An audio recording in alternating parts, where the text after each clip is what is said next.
నమస్కారం అండి. మనందరినీ కూడా ఈ మధ్యకాలంలో కలిచివేసిన వార్త తిరుమల తిరుపతి దేవస్థానంలో జరిగిన అక్రమం గురించి. మనందరం కూడా మన కులదైవంగా భావించి కొలిచే వెంకటేశ్వర స్వామి సన్నిధిలో పనిచేస్తున్న కొంతమంది చిత్తశుద్ధి లోపించటం వల్ల కానివ్వండి, అధిక ధనాన్ని సంపాదించాలనే భావంతో కానివ్వండి, అక్రమానికి కూడా ఒడిగట్టి స్వామివారికి సమర్పించే నివేదనలలో చెడు పదార్థాలని కలిపి స్వామివారికి తినిపించారు.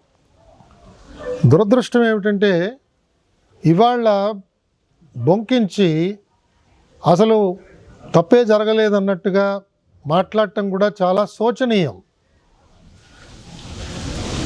అదే సమయంలో నేను దురదృష్టవశాత్తు ఒక ఎక్స్పర్ట్గా తిరుమల తిరుపతి దేవస్థానం నన్ను ఆ బాధ్యత అప్పగించింది, నేను ఆ బాధ్యతల్లో విఫలుడనయ్యాను అని ఒక ఎక్స్పర్టు నిన్న పోలీసు వాళ్ళకి స్టేట్మెంట్ ఇచ్చి తను దుర్మార్గంగా సంపాదించిన ధనాన్ని ఆయన పోలీస్ ఏసీబీ వాళ్ళకి అప్పచెప్పాడు. కాబట్టి మనం చూస్తున్నది ఏమిటంటే తప్పు చేసిన వాళ్ళల్లో చిత్తశుద్ధి ఇప్పటికి కూడా రావటం లేదు. అంటే వెంకటేశ్వర స్వామిని మనం ఏ విధంగా మనం అక్రమాన్ని చేసినా కూడా మన మీద శిక్ష పడదు అనే ఒక భావంతో వారు ఆ రకంగా మాట్లాడటం చాలా చాలా బాధాకరం. మనం ఒకసారి పూర్వపరాల్లోకి వెళితే తిరుమల తిరుపతి దేవస్థానం ప్రతిరోజు సుమారు 13,000 కిలోల నుంచి 18,000 కిలోల దాకా నెయ్యి కొనుగోలు చేస్తుంది. మనందరికీ తెలిసిందే, స్వామివారి ప్రసాదం అనగానే మనందరికీ మనస్సులో మెలిగేది శ్రీవారి లడ్డు. అలాగే మన బంధువులు కానీ మిత్రులు కానీ యాత్ర చేసి వచ్చారు అంటే మనం చాలా చాలా ఆనందంగా ఉత్సాహంగా ఎదురు చూసేది మనకెప్పుడు లడ్డు తీసుకొచ్చిస్తారా అని చూస్తుంటాం.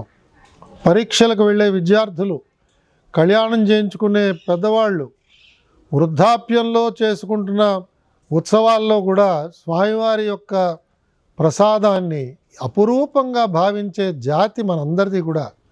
యావత్ భారతదేశం అంతా కూడా వీళ్ళందరూ ఇవాళ ఉండి వాళ్ళందరూ కూడా భారతదేశంలో ఎక్కడికి వెళ్ళినా కూడా తిరుమల గురించి, కలియుగ ప్రత్యక్ష దైవం గురించి మాట్లాడుతున్నప్పుడు స్వామివారి ప్రసాదం గురించి మాట్లాడతారు.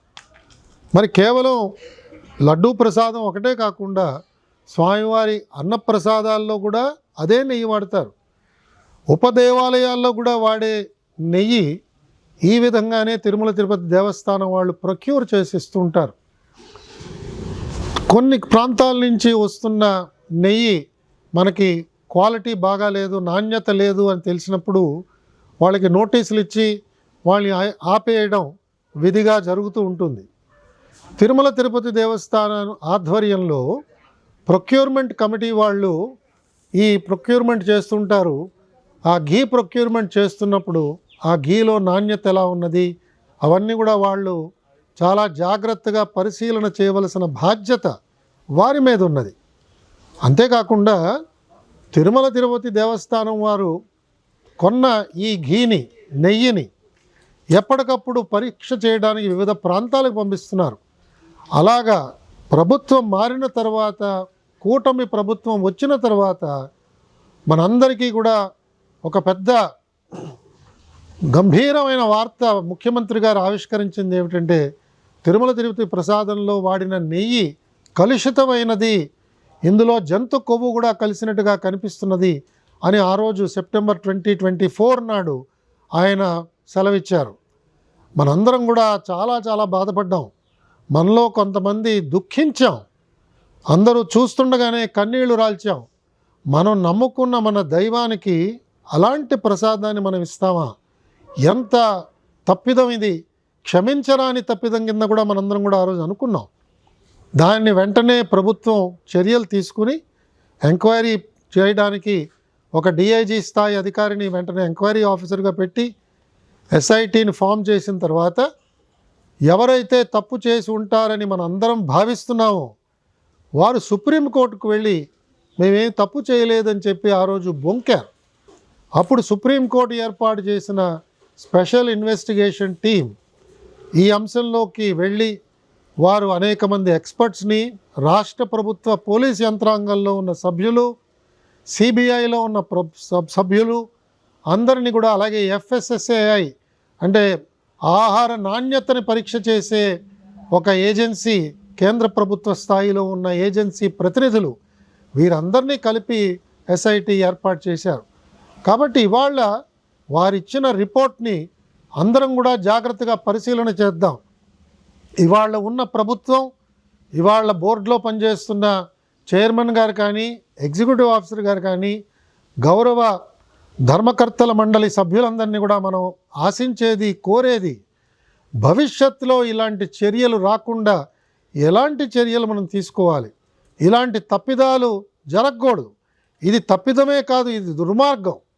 ఇది కలుషితమైన ఆలోచనతో పెట్టరేగిపోయిన కొంతమంది మన మనోభావాలని దెబ్బతీసేటట్టుగా వారు ప్రవర్తించారు. దీని ద్వారా కోట్ల రూపాయలు వారు గుల్లకొట్టారు. స్వామివారిది ఒక్క రూపాయి మన జేబులో పడినా కూడా మన చేతుల్లోంచి 10 రూపాయలు వెనక్కి వెళతాయనే ఒక సత్యం త్వరలోనే నిరూపణ అవుతుందని కూడా నాలాంటి వాళ్ళు భావిస్తున్నారు. ఎవరైతే తిరుమల నుంచి ధనాన్ని సేకరించి దుర్మార్గం ద్వారా ఆ ఆదాయాన్ని సంపాదించారో తప్పకుండా ప్రాయశ్చిత్తం వాళ్ళు అనుభవించవలసిందే. ఇప్పటికైనా సమయం మించిపోయింది లేదు.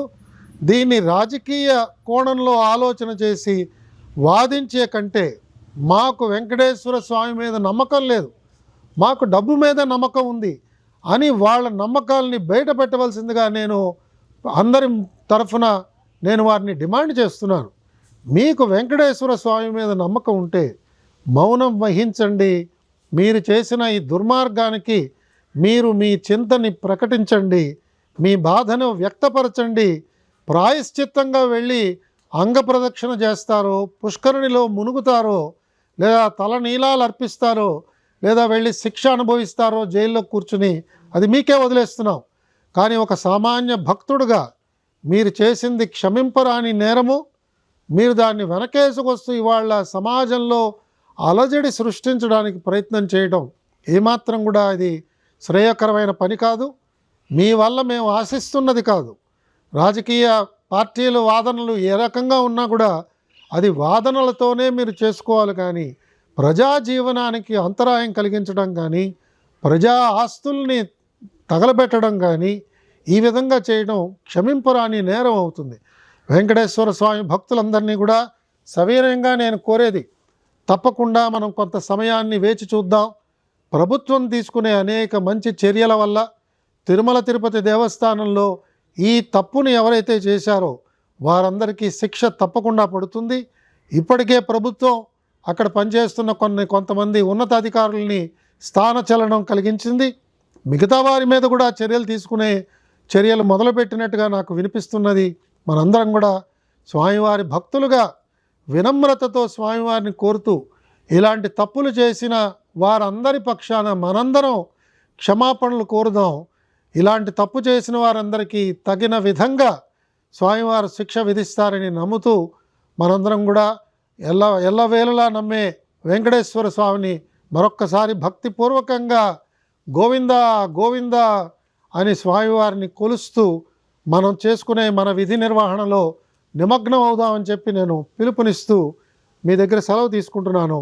గోవిందా.